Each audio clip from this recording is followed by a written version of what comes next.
The morning light poured through the soaring glass panels of Denver International Airport, throwing long, geometric shadows across the polished floor. Amid the rush of businessmen checking their watches and families wrestling oversized suitcases, Elias Whitfield moved at an entirely different rhythm.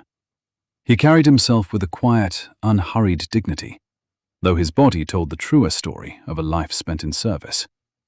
At 61, Elias was a veteran of 2 deployments, a man who had walked the dust-choked roads outside Kandahar and carried, in the years since, both the visible and invisible weight of what those roads had cost him.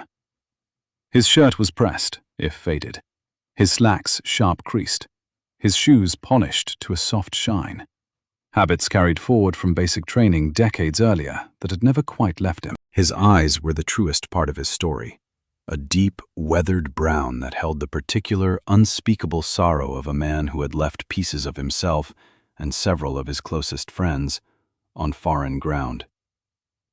His right leg moved with a pronounced stiffness.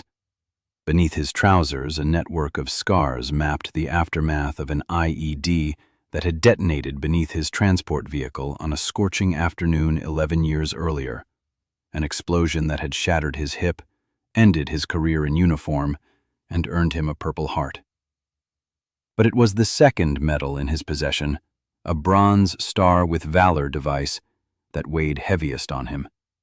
He had earned it dragging 2 of his men clear of a burning vehicle, disregarding the shrapnel already buried in his own side. One of those men, Corporal Danny Ortiz, had survived 4 days before succumbing to his injuries. Today, Elias was flying to Washington, D.C. for the memorial of Danny's mother, Consuela Ortiz, carrying his medal in a small, hand-finished cedar box. It was a promise he'd made to her years earlier, that when the day came, he would bring the honor her son had died earning so she could be laid to rest beside it, close enough that her son's sacrifice would travel with her. He paused near a support column, catching his breath as the pressure of an incoming Rocky Mountain storm made the old scar tissue in his hip ache. His hand found the cedar box inside his carry-on, the familiar weight grounding him the way it always did. "Sorry, sir," a teenager mumbled, clipping Elias's shoulder as he rushed past. Elias caught his balance on reflex, the same reflex that had once kept him alive under fire. "Careful there, son," Elias said, his voice a low, worn baritone. The teenager mumbled an apology and vanished into the crowd. Elias adjusted his grip and continued his slow, deliberate walk toward the security checkpoint. Part 2. Checkpoint Bravo. The TSA line was its usual chaotic symphony. Beeping scanners, shouted instructions, the clatter of plastic bins on steel rollers. For Elias, this part of any trip was always the hardest. The boots off, the cane surrendered, the quiet exposure of vulnerability in front of 100 strangers. He waited patiently in the priority lane, behind a well-dressed couple grumbling about laptops, his mind drifting back to Consuela Ortiz, a woman of unshakable grace, who had never once blamed Elias for her son's death, only ever thanked him for bringing Danny home to her, even in a casket, even 11 years too soon. At the belt, he set down his carry-on, then his jacket, belt, and shoes, standing in his socks on the cold tile while he waited for a loaner cane so his own metal one could pass through the X-ray. He had no way of knowing that the officer watching him from the far end of the checkpoint had no intention of helping him at all.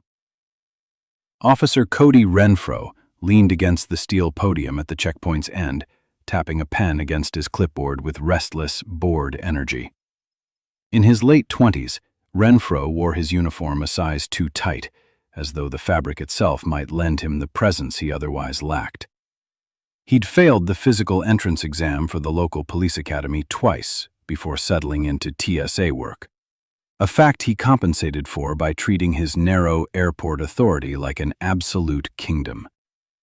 He'd been watching Elias approach for the better part of a minute and had already, in the private, unexamined shorthand of his own prejudice, sorted him into a category that had nothing to do with anything Elias had actually done.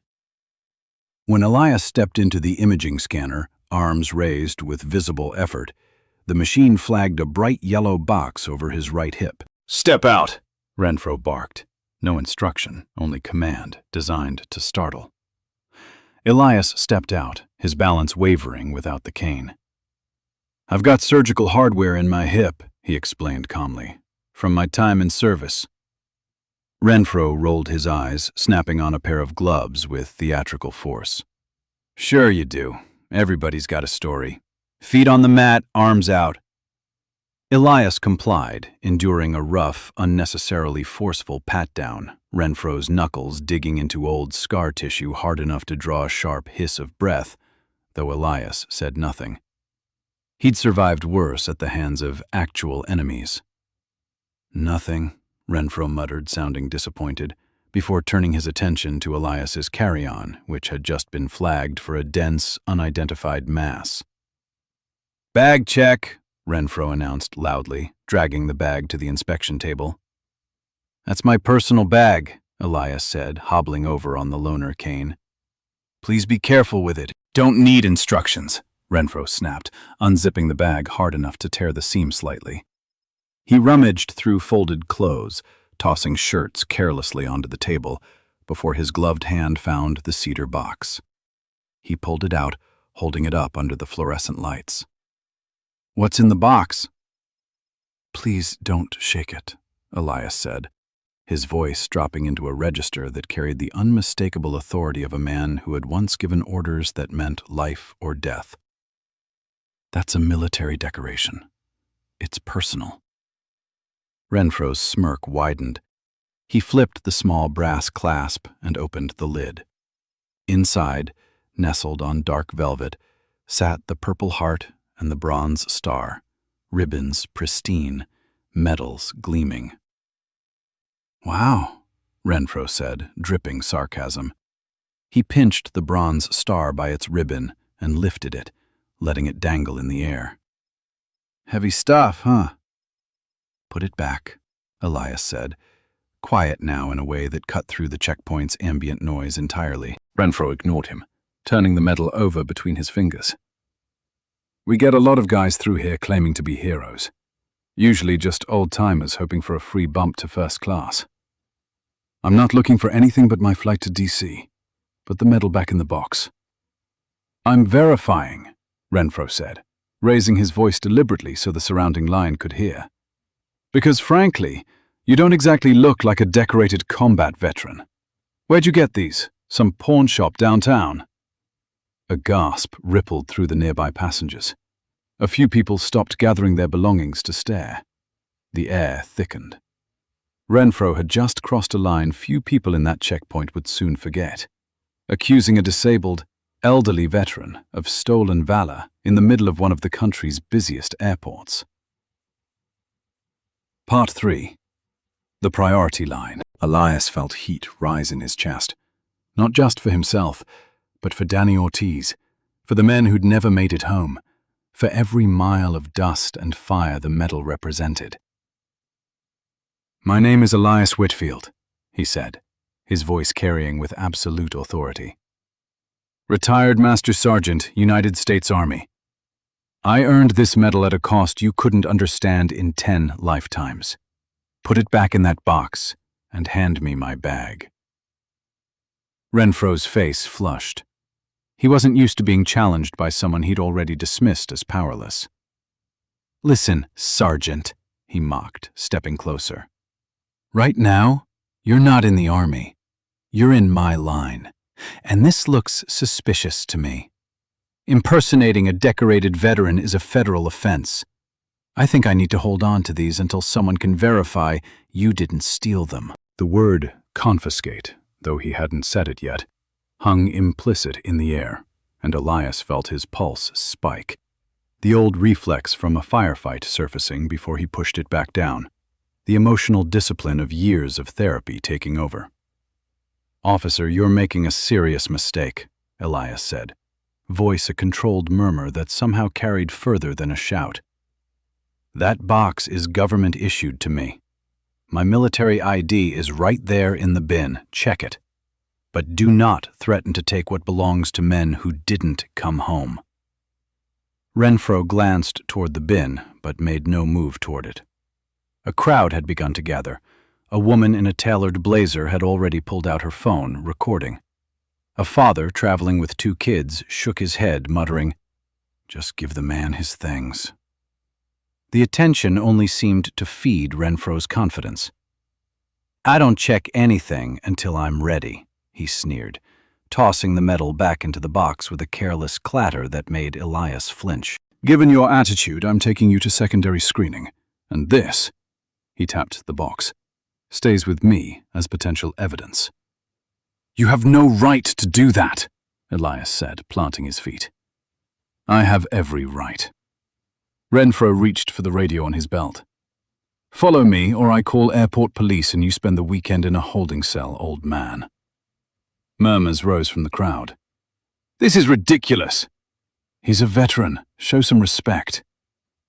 Renfro spun toward them. "Back off. Official business. Anyone interfering gets removed from the terminal." The crowd quieted, but the outrage in the air only thickened. Elias stood still, looking at Renfro not with fear, but with something closer to sorrow. The recognition of a small man trying to make himself large by standing on someone else's dignity. "I'm not going to secondary screening," Elias said. "I'm packing my bag and going to my gate." Renfro slammed the box shut, grabbing it in one hand, reaching for his cuffs with the other. "You're done." The overhead speaker chimed. "Now boarding priority and active military personnel, Flight 719 to Washington Dulles." Renfro's glare snapped back to Elias, cuffs clinking in his hand. Elias braced, shifting his weight to his good leg, ready to protect the box he'd carried 900 miles for exactly this purpose. Before Renfro could close the distance, a voice cut through the checkpoint. Not loud, not urgent, but carrying the unmistakable weight of absolute, practiced command. "Officer, step away from him and put that box down." Part 4. Colonel Marisol Vance. Renfro froze. He turned toward the voice, his sneer faltering. Stepping out of the priority lane was a tall woman in her late 50s, silver-streaked dark hair cropped close, dressed in a sharply tailored charcoal suit that couldn't quite disguise the rigid, squared posture of someone who had spent decades in uniform. Behind her stood 2 younger aides, expressions hardening the moment they registered the scene. "Excuse me," Renfro stammered, trying to recover. "This is a secure area, ma'am. Keep moving." She didn't move. She stepped directly into his space with a fluid, unhurried confidence, and looked through him rather than at him. "I said," she repeated, her voice dropping several degrees colder, "put the sergeant's medal down. Now." "Who exactly are you to give me orders?" Renfro demanded, though his voice cracked. She reached into her jacket and withdrew a slim leather credentials wallet, flipping it open to reveal a gold seal and a federal identification card. But it wasn't the card that drained the color from Renfro's face. It was the small lapel pin beside it, 3 silver stars catching the overhead light. Colonel Marisol Vance did not introduce herself further. She didn't need to. The checkpoint had gone entirely, breathlessly silent. "I will not repeat myself, officer," Vance said, voice low and glacial. "Remove your hand from that box." Renfro's fingers released the cedar wood as though it had turned white hot. I was just following protocol, ma'am. It flagged on the scanner." "Do not hide arrogance behind the word protocol," Vance said, stepping forward until she stood squarely between Renfro and Elias. "I've watched the last 5 minutes. I watched you aggressively search a man who needs a cane to stand. I watched you rifle through his belongings without care. And I watched you mock a bronze star." She turned, her gaze softening for a moment as it fell on the small, gleaming medal resting in the box. She reached out and gently straightened the ribbon. "Do you have any understanding of what this represents, son?" she asked Renfro. It's a military medal, he squeaked. It is not simply an award, Vance said. The Bronze Star with Valor is awarded for acts of heroism under fire. It is not given for paperwork or attendance. It means this man faced the very real possibility of his own death and chose, instead, to save the men beside him. She gestured to Elias. And the Purple Heart means he bled for this country. Blood that bought your right to stand there in that uniform, acting like a tyrant.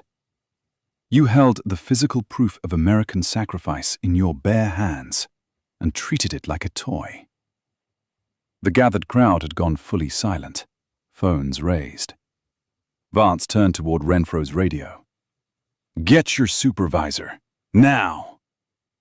Renfro fumbled the radio, voice shaking as he called it in. Within minutes, a heavy-set man in a white supervisor's shirt jogged up, sweating, name tag reading D. Halloran. "What's going on here?" Halloran panted. "The problem, Mr. Halloran," Vance said, "is that your officer has harassed, humiliated, and attempted to unlawfully detain a decorated combat veteran and threatened to confiscate his medals under false pretenses." Halloran's eyes moved from Vance's tailored suit to the 3 stars on her lapel, and he visibly paled.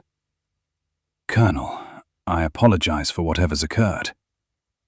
"There's no misunderstanding to apologize around," Vance said.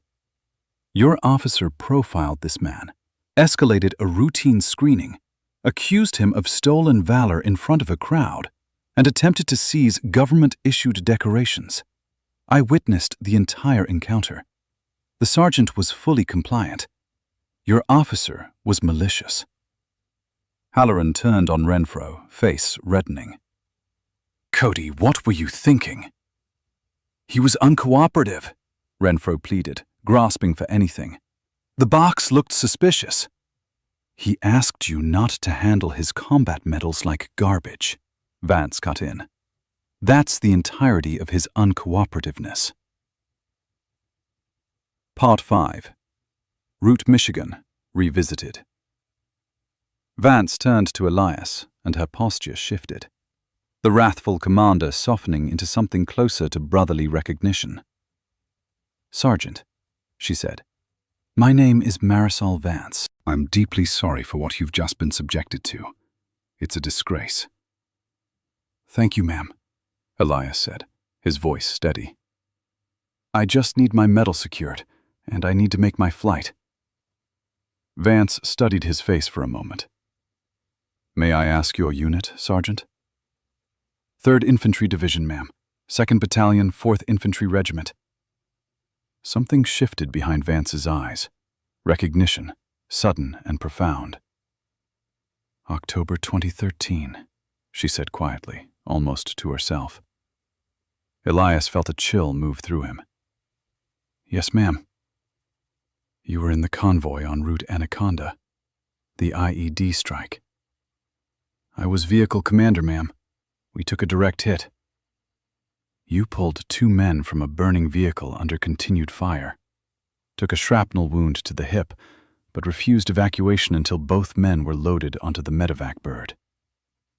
Elias stared at her. "How do you know that, Colonel?" Vance placed a hand gently on his shoulder. "Because in 2013, I was a brigade commander overseeing operations in that sector. I read the after-action report. I read the sworn statements from the men you carried out. 3 weeks later, in a command tent outside Kandahar, I was the officer who signed the citation recommending your Bronze Star." A collective gasp moved through the gathered crowd. The universe hadn't just sent a colonel to defend a sergeant. It had sent the very officer who had signed off on the honor Renfro had just dangled like a toy. Elias's eyes stung, a rare crack showing through years of careful composure. "Colonel," he said, momentarily unable to find more words. "You're a hero, Sergeant Whitfield," Vance said, loud enough for the checkpoint to hear. "And you don't deserve to be treated like a criminal by a man who isn't fit to polish your boots." Halloran, recognizing the scale of the disaster unfolding, with multiple phones still recording, turned back to Renfro. "Colonel Vance, I promise Officer Renfro will be strictly disciplined." "Disciplined isn't the word," Vance said. "This officer threatened a federal detention under false pretenses and attempted to seize government property without cause. That's a civil rights matter, not a training memo. I want him off this floor, badge surrendered, effective immediately, pending a full federal review." She nodded to her two aides. "Contact the airport's federal security director. If this officer is still standing here in 30 seconds, Mr. Halloran, your position is next to be reviewed." Halloran didn't hesitate. "Cody, badge and credentials. You're suspended, pending termination." Renfro's face crumpled. With shaking hands, he unclipped his badge and set his radio on the table. "Walk away," Vance said quietly. "Before I forget I'm wearing a uniform too." As Renfro shuffled off, stripped of his authority in front of dozens of strangers, a smattering of applause broke out, growing into scattered cheers. Part 6. Row 2B. Vance signaled to her aides, who repacked Elias's bag with care, nesting the cedar box safely inside. "Your cane, Sergeant," she said, handing it over once it emerged from the scanner. "Thank you, Colonel." "Where are you headed today?" "Washington, ma'am. Arlington. Danny Ortiz's mother passed this week. Her memorial is tomorrow.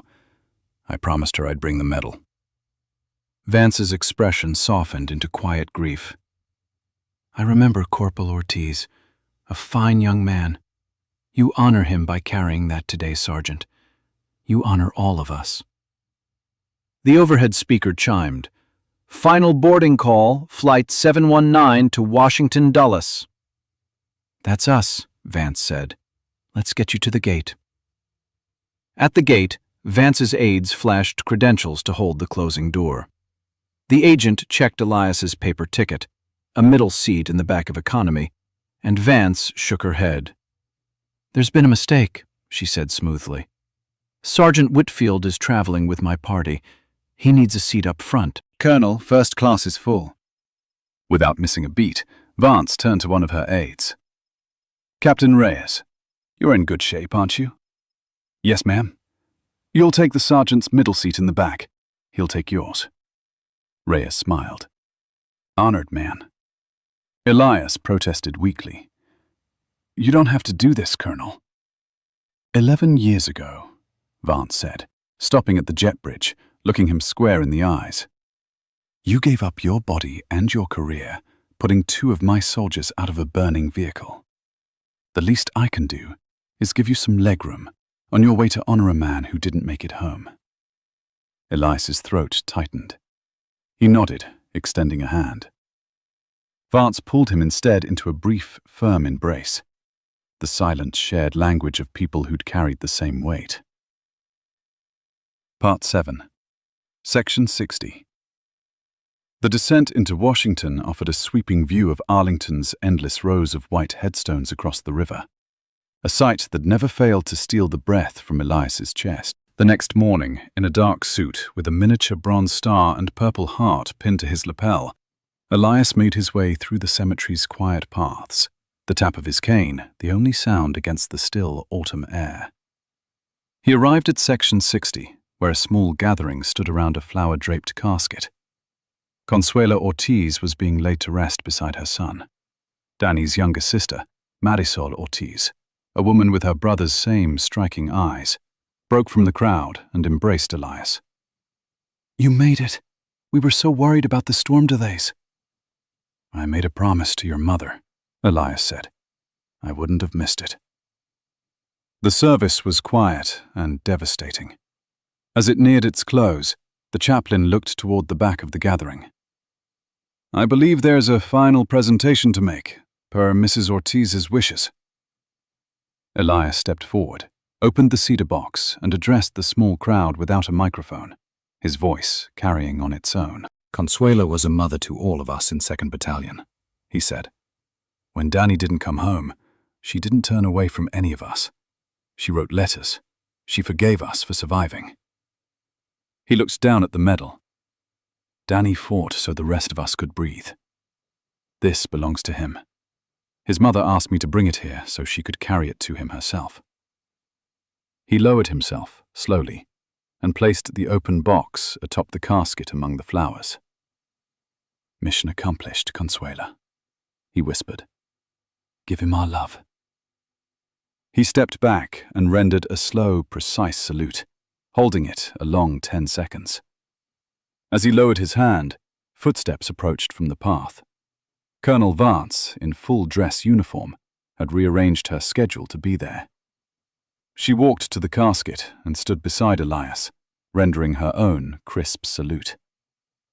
The image of a colonel and a retired sergeant, honoring a fallen soldier's mother side by side, was its own quiet testament to something larger than either of them. Part 8.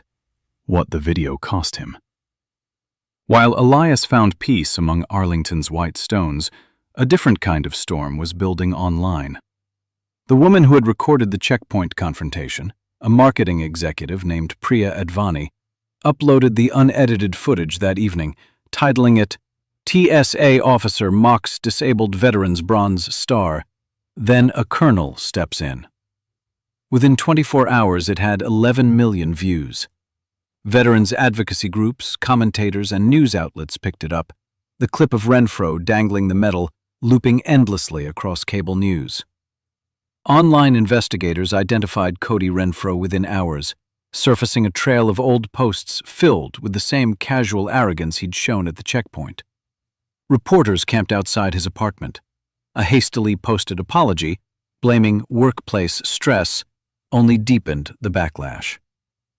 Colonel Vance had not made an empty threat. She personally contacted the TSA's regional director. Renfro wasn't merely fired. He was terminated, with a formal note in his federal record. Because he had explicitly threatened unlawful detention and attempted to seize federal-issue property, a civil rights inquiry followed, and the district attorney's office added state charges of official oppression. Facing overwhelming video evidence and a sitting colonel's sworn testimony, Renfro accepted a plea deal that spared him jail time, but carried a permanent, lifetime ban from any law enforcement, security, or government position. He eventually found night shift work stocking a warehouse, avoiding the recognition that occasionally still found him anyway. Part 9. What came after? Elias returned home to Colorado to find thousands of messages waiting for him through a veterans organization that had tracked him down. Strangers thanking him for his service and for the quiet dignity he'd shown at the checkpoint. A national foundation supporting Gold Star families reached out, moved by the story of a man delivering a fallen soldier's medal to his dying mother. They asked Elias to join their board. He accepted. After 11 years of a quiet, isolated life, shaped by pain and guilt, he found a new purpose. Traveling again, not bracing against airports, but as an advocate and speaker for families who had lost their own children to war. Colonel Vance, through channels of her own, ensured he never had to fight another checkpoint battle again. A year later, Elias stood on a stage in Washington, addressing a banquet hall of military families, senators, and philanthropists. Colonel Vance sat in the front row, out of uniform, watching with quiet pride. "We're not defined only by the battles we fight in uniform," Elias said, his voice carrying through the silent hall, "but by the battles we face when we come home. There will always be people who try to shrink others because they can't stand tall themselves. But true honor can't be confiscated at a checkpoint. It's carried in the soul. And as long as we stand up for each other, it never gets taken." The room rose to its feet. Colonel Vance was the first one standing, applauding until her hands ached. Elias looked out over the crowd, a quiet, peaceful smile settling over his weathered face. He had lost pieces of himself to the war, but standing there, he understood, at last, that he had found his way back whole. The end.